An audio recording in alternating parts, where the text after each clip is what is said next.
Pour commenter cette actualité, nous a rejoint par téléphone Monsieur Nagui Victor, notre analyste de ce soir. Bonsoir. Bonsoir madame. Alors, vous l'avez suivi avec nous à travers ce commentaire. Effectivement, le négociateur, le ministère spécial américain Jared Kushner est actuellement au Moyen-Orient pour discuter d'une solution avec une issue de paix et de cessez-le-feu à Gaza. Le Hamas, après qu'ils se soient entretenus ensemble au Caire, a accepté cette feuille de route proposée par les États-Unis. En revanche, Israël reste sur sa proposition qui est donc de démilitariser le Hamas entièrement, mais pas que ce soit fait sous la responsabilité des États-Unis. Est-ce qu'on peut dire qu'aujourd'hui, les États-Unis n'ont pas de moyens de pression contre Israël pour justement faire signer cette paix? Oui, il y a un grand problème, madame. Israël ne veut aucun engagement. Israël cherche toujours des arguments pour refuser d'honorer ses devoirs. Hamas a accepté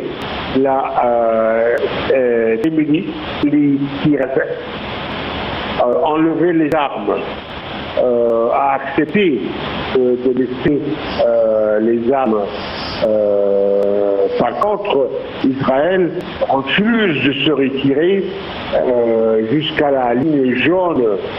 Et c'est logique. Pourquoi? Comment voulez-vous que Hamas se débarrasse de ses armes alors qu'Israël est toujours à l'intérieur de l'enceinte de Gaza? Et dans le protocole proposé par les États-Unis, Israël devrait se retirer jusqu'à une ligne jaune. Ça, d'un côté. De même, M. Kushner, il a discuté les problèmes du Liban. Israël ne veut pas faire la paix au Liban, revenu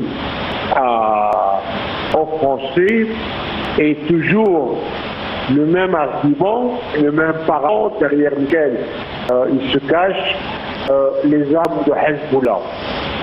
Et de même, Hezbollah dit, moi je suis prêt à rendre mes armes à condition qu'Israël se retire jusque les limites des frontières internationales. Pareil, Israël actuellement, depuis une semaine, attaque la Syrie. Alors, c'est vraiment foutre le bordel dans la région. Et tout ça, on sait pourquoi que M. Netanyahu et tout ça à cause des élections très proches qui auront lieu. Et lui, il a peur de perdre ces élections parce qu'en perdant sa place, il risque d'aller en prison. Nous savons tous qu'il y a des problèmes, qu'il y a des crimes qu'il a commis et que le tribunal est en train de le suivre. Alors, je vous avoue, madame, je ne suis pas très optimiste. Je ne suis pas très optimiste parce que les États-Unis, ils ont un problème encore. Ils ont un problème avec l'Iran. Ils n'arrivent pas à résoudre leurs problèmes. Donc, comment voulez-vous qu'ils fassent pression sur Israël en même temps que M. Trump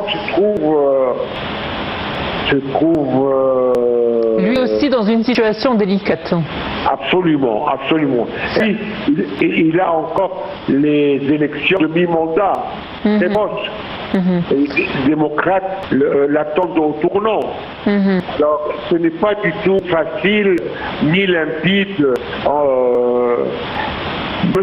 Trump s'est enlisé dans cette guerre et il ne sait pas comment s'en sortir. Alors, nous savons que Donald Trump a un tempérament plutôt impatient. On sait qu'il n'aime pas attendre.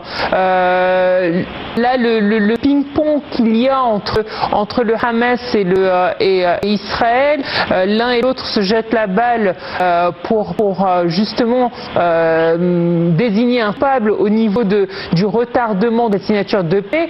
n'est pas, à mon sens, dans les habitudes du président Donald Trump. Pourquoi est-il aussi patient dans cette affaire-là? Monsieur Trump n'est plus le même avant la guerre. Monsieur Trump est affaibli. Monsieur Trump est attaqué par tout le monde, par les démocrates, même par des membres de son parti. Or, moi je le plains franchement. Et à tel point qu'il commence à halluciner. Et il dit le détroit d'Ormuz américain. Il a présenté une carte hier avec le détroit d'Ormuz sur lequel est noté terrain américain. Moi je ne comprends pas. Il a toujours monté ses ambitions. Au début de mandat, il avait dit que le Groenland l'appartenait. Absolument, et que le Canada serait son 50e ville. Oui, c'est un homme d'ambition. Alors, je voudrais peut-être revenir sur le rôle de la diplomatie égyptienne, car effectivement, le fait de ramener à la table le Hamas et de le faire accepter cette démilitarisation, ça a dû demander énormément d'efforts dans le domaine diplomatique. Pouvez-vous justement nous en parler?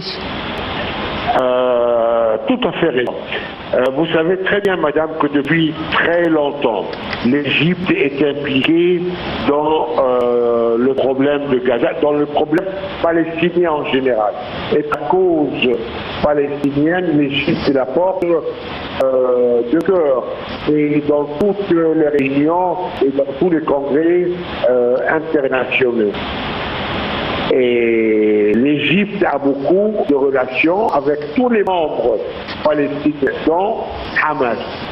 Et l'Égypte a exercé beaucoup de pression et beaucoup de discussions, beaucoup de compréhension, beaucoup de logique dans ces discussions, car effectivement, c'est la solution que Hamas prend de ses armes. Alors comment, où, qui va les prendre, qui va s'en charger, ça, vous savez, le diable réside dans les détails, madame. Donc, comment ça... C'est très compliqué. Moi, je ne suis pas vraiment très optimiste. Connaissant M. Netanyahou, connaissant ses tendances, ses projets d'expansion, c'est pas la personne à accepter à faire la paix ou à se retirer des terrains qu'il a occupés, et même tout son gouvernement. C'est un gouvernement de droite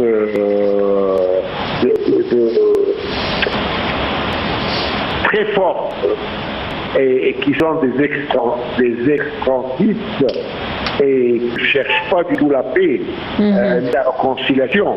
Ils veulent toujours taper, occuper, faire des comment on va dire. Est-ce qu'on entend parler de pression interne dans le gouvernement de Benjamin Netanyahou concernant justement cette pression de la diplomatie américaine? Est-ce le cas? Monsieur Netanyahou s'en fout. Il a déclaré ouvertement: je ne suis pas d'accord avec le plan de monsieur Trump. Mais est-ce que tout son gouvernement est d'accord avec lui? Mais oui, mais même lui, il a peur des membres de son gouvernement, il le laisse tomber. Et là, il perd le... oui, ce sont d'extrême droite. C'est un gouvernement d'extrême droite. Alors, il a une très faible marge de manœuvre. Mais de toute façon, les élections ne vont pas tarder, que ce soit pour M. Netanyahou ou pour M. Trump. D'ailleurs, M. Trump, il a déclaré qu'il soutiendrait une personne dans ces élections. Il n'a pas dit qu'il soutiendrait M. Netanyahou. M. Trump a dit les élections israéliennes, je soutiendrai quelqu'un. Alors, est-ce que M. Trump déclare qu'il ne veut plus de M. Netanyahou, il préférerait avoir notre personne en face, avec qui discuter et qui soit plus logique. Et, je ne sais pas. Les jours à venir vont nous faire découvrir beaucoup de surprises. On le saura bientôt. Monsieur Nagui Victor, c'est toujours un plaisir de vous avoir avec nous sur notre antenne pour discuter de l'actualité régionale. Merci infiniment de votre présence.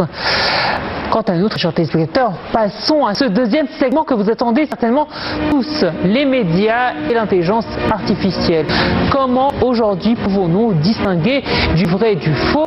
Bref, aujourd'hui, effectivement, grâce aux réseaux sociaux, nous pouvons être informés à la seconde même de l'événement. Mais est-ce que l'événement s'est réellement déroulé? Est-ce que les photos qu'on nous diffuse sont-elles réelles?